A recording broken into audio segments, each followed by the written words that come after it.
Bismillah. Teman-teman sekalian, di masa jahiliyah banyak orang-orang kaya, tuan-tuan yang memiliki budak perempuan itu terbiasa membuka jasa pelayanan esek-esek.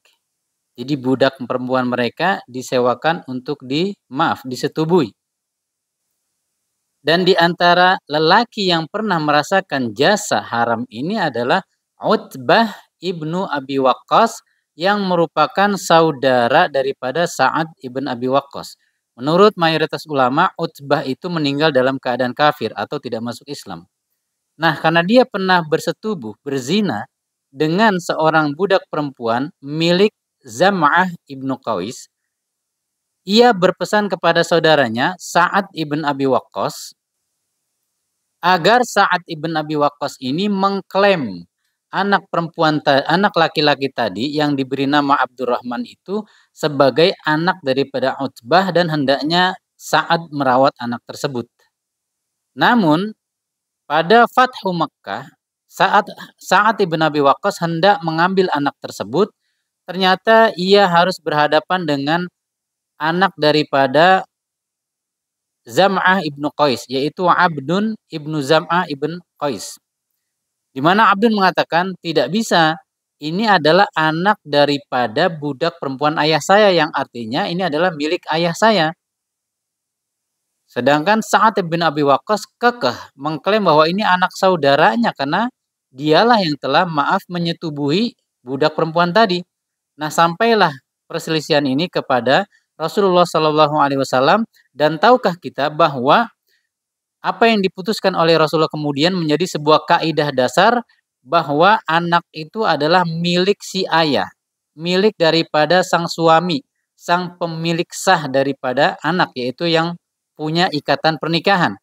Yaitu sabda Rasulullah yang sangat terkenal, al-waladu lil firashi walil ahiri al-hajaru.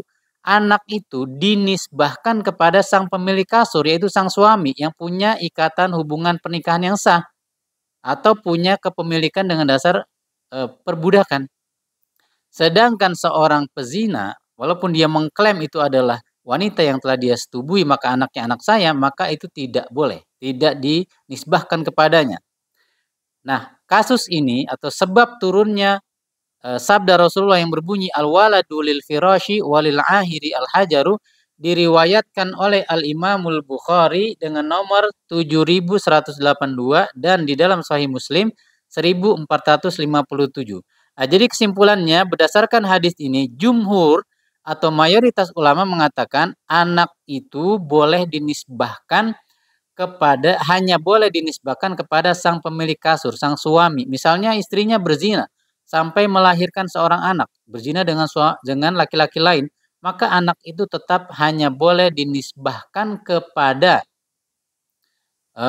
sang suami sah, tidak dinisbahkan kepada laki-laki yang berzina dengannya. Nah, adapun mengenai laki-laki yang berzina, seorang bujangan dengan perempuan yang juga masih bujangan, maka bolehkah anaknya dinisbahkan kepada sang laki-laki tersebut? Misalnya anaknya perempuan, Fulana binti Fulan, si pezina laki-laki tadi. Bolehkah? Itu ada dua pendapat dalam kasus bujangan ya. Kalau tadi yang kita bicarakan kasus yang sudah punya ikatan pernikahan atau yang berselingkuh. Nah, kalau yang masih bujangan, ada masih pendapat ulama yang mengatakan bahwa anak tersebut bisa dinisbahkan kepada sang laki-laki yang berzina dengan ibunya.